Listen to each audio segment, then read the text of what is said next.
was a signal of renewed commitment to strengthening the bilateral relationship. China's President Xi Jinping and India's President Draupadi Murmu expressed optimism for a future of deeper cooperation, with Xi Jinping emphasizing that their relationship should take the form of a dragon-elephant tango. It's official. The two most populous nations in the world, India and China, have announced a strategic shift in their relationship. The new era they are entering may become one of the most defining geopolitical narratives of the 21st century. Indian Prime Minister Narendra Modi made a statement that overturned the traditional worldview, and one you are unlikely to hear in Western media. Modi emphasized that there has always been a deep cultural connection between the two powers, and that, in essence, India and China have no historical conflicts. We have learned from each other, understood each other, and we must continue on that path. Not confrontation, but dialogue. That is our instrument for the future. This statement is not just a polite diplomatic gesture. It comes amid a dramatically shifting global balance. China and India today make up 1/3 of the world's population, but more strikingly, they account for over half of global economic growth. If these two countries begin to coordinate their actions, they won't just influence the world order, they could redefine it entirely. That is exactly what the United States fears. While Washington intensifies protectionism, imposes tariffs, and provokes trade wars, Beijing and New Delhi are pursuing reconciliation and strategic dialogue. This marks the beginning of a new geopolitical alliance, built not on ideology, but on economic pragmatism and historical continuity. This story has roots that go deep into the past. 200 years ago, China and India dominated the global economy. Before the colonial expansion of the West, it was these civilizations that shaped the economic landscape. By the mid-19th century, under pressure from imperialist powers, they were drained. The United States rose as the new economic hegemon throughout the 20th century. But today, history is taking a new turn. A new economic reality is being built in Asia. China is already the world's largest economy by purchasing power parity. India is rapidly catching up, and according to IMF estimates, will surpass Japan and Germany by 2030. And this is causing concern in Western capitals. The speech by U.S. Vice President J.D. Vance came as a surprising admission. He effectively stated that globalization has failed. It was originally designed as a system in which wealthy countries would maintain technological and financial superiority, while poorer countries served their interests at the lower ends of the production chain. But reality turned out differently.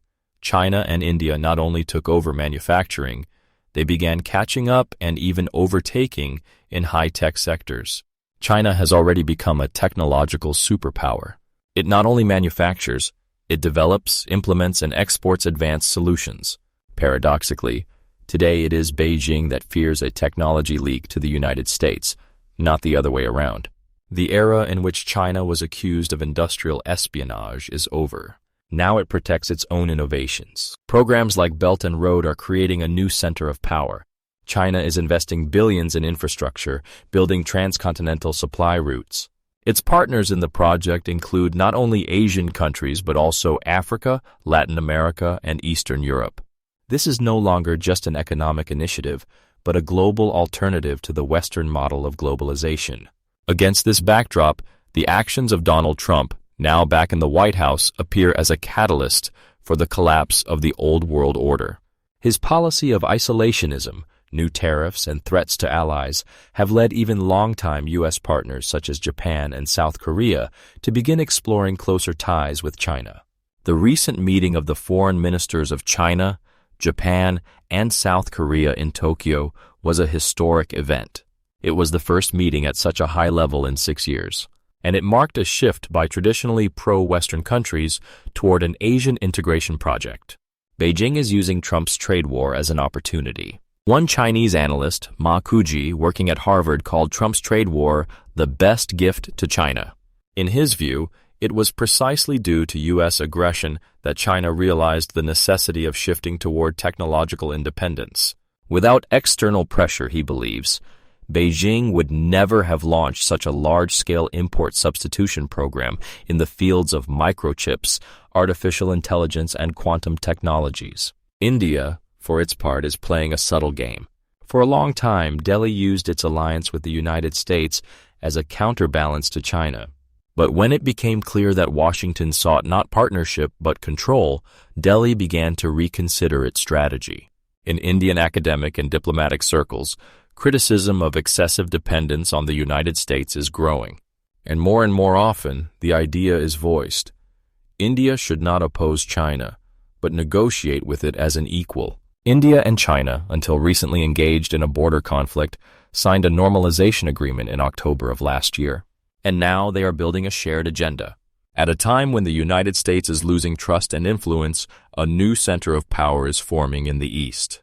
Not Washington, but Beijing and Delhi are becoming the coordinators of new global initiatives. The world is entering an era of multipolarity. America can no longer dictate the rules. It is losing ground in international organizations, the dollar is under pressure, and allies are increasingly looking eastward.